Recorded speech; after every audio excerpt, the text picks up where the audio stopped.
Exercise 1.3 का question number 5 कुछ यूं है कि मैं आपको दो मैट्रिक्स दिए हुए हैं ए और बी, और आपने मुझे मैट्रिक्स सी मालूम करके देना है।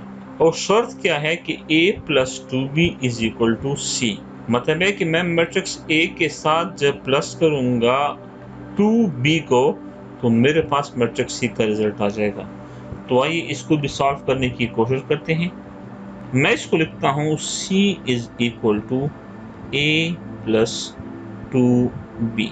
इसका मतलब क्या हुआ कि a की जगह पर मैं मैट्रिक्स a लिखूंगा जो कि कुछ यूं है 1 2 -3 5 0 2 1 -1 1 प्लस का सिंबल, फिर 2 और 2 के बाद है मैट्रिक्स b।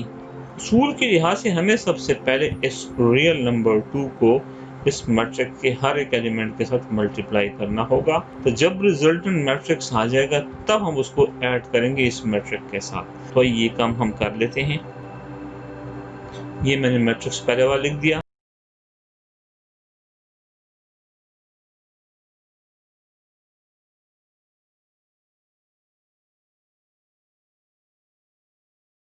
टू को इस मैट्रिक्स के हर एक एलिमेंट के साथ मल्टीप्लाई कर दिया, जिसका रिजल्ट कुछ यूं आएगा।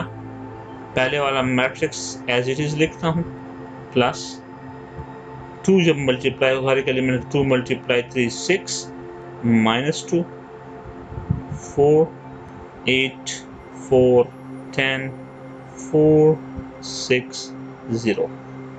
अब हमने इन दोनों मैट्रिसेस को आपस में ऐड करना होगा, तो करस्पॉन्डिंग एलिमेंट के साथ ऐड होगा।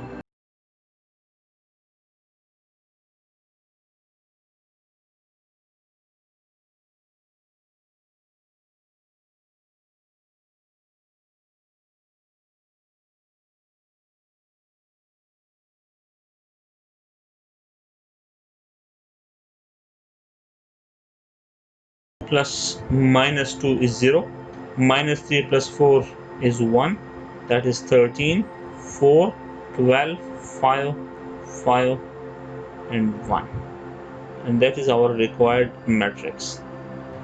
Dear students, exercise 1.3 का क्वेश्चन नंबर 6 कुछ यूं है कि आपको दो मैट्रिसेस दिए गए हैं A and B, और आपने मैट्रिक्स X को फाइंड करना है। किस तरह फाइंड करना है? शर्त यह है कि 2a plus 3x is equal to 5b। मतलब कि हमें ये x मालूम करना है जिसके आसपास कुछ और भी चीज़ें मौजूद हैं। आइए इस सवाल को हम कैसे हल करेंगे इसको ज़रा तफसील से देख लें।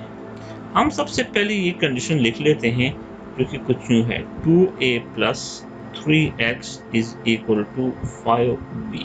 दिस इम्प्लाइज हम 3x को अकेले छोड़ देते हैं, is equal to 5b minus 2a। अब हम क्या करेंगे कि इस पोर्शन में हम उसकी वैल्यूज डाल देते हैं। दिस इम्प्लाइज कि 3x इज इक्वल टू 5, और फिर जो मैट्रिक्स b है उसके तमाम एलिमेंट्स जो कि कुछ यूं हैं। इसके बाद माइनस का सिंबल है, फिर 2, और फिर हम लिख लेंगे मैट्रिक्स a को जिसके एलिमेंट्स कुछ यूं हैं। अब हम क्या करेंगे, अब हमने इस नंबर्स को 5 को मल्टीप्लाई करना इस मैट्रिक्स के साथ और 2 को मल्टीप्लाई करना इस मैट्रिक्स के साथ, मतलब 5 इस मैट्रिक्स के हर एक एलिमेंट के साथ मल्टीप्लाई होगा और 2 इस मैट्रिक्स के हर एक एलिमेंट के साथ मल्टीप्लाई होगा। तो आइए जरा इसको देख लेते हैं।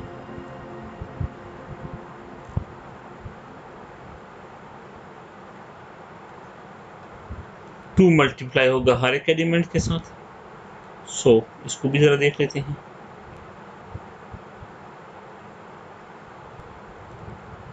This implies 3x is equal to, इसका आंसर 5 8 40 0 20 -10 15 and 30 -4 -4 8 4 -10 and 2।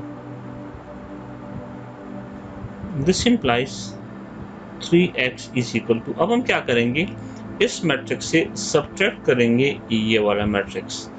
तो आपको पता है कि करस्पॉन्डिंग एलिमेंट से करस्पॉन्डिंग एलिमेंट्स नहीं सब्ट्रैक्ट होना है, तो 40 से 4 माइनस होगा एंड 0 से माइनस हो जाएगा -4। इसी तरह 20 - 8 एंड -10 -4, 15 -10 एंड इसी तरह 30 -2। इसका आंसर हम यहाँ पर लिखते हैं, जगह की कमी की वजह से यहाँ पर लिखते हैं, हालांकि इस तरतीब से आपने यहाँ पर लिखना होगा। 36 minus into minus is plus, तो ये 4 बन जाएगा। 12 -14, 15 + 10 बनेगा 25 एंड 28। अभी भी हमारे पास x अकेले नहीं है, ये 3 इसके साथ मल्टीप्लाई हो रहा है। हमने क्या करना है, इस 3 को इक्वेशन की उस तरफ ले जाना है। तो यहाँ पर हमारे पास आ जाएगा x, और यहाँ पर जब 3 मल्टीप्लाई हो रहा है तो उसका डिवाइड हो जाएगा, और यहाँ पर हम ये वाला मैट्रिक्स लिख लेंगे। अब हम क्या करेंगे, हमने 1/3 को इसके हर एक एलिमेंट के साथ मल्टीप्लाई करना है। मैं यहाँ पर लिख रहा हूँ इसको 1 × 3 × 36। इस तरह हर एक एलिमेंट के साथ इसको मल्टीप्लाई करना है। This implies x is equal to 3 × 1 = 3, 12। इसका आंसर आएगा हमारे पास 12, हो जाएगा 4/3।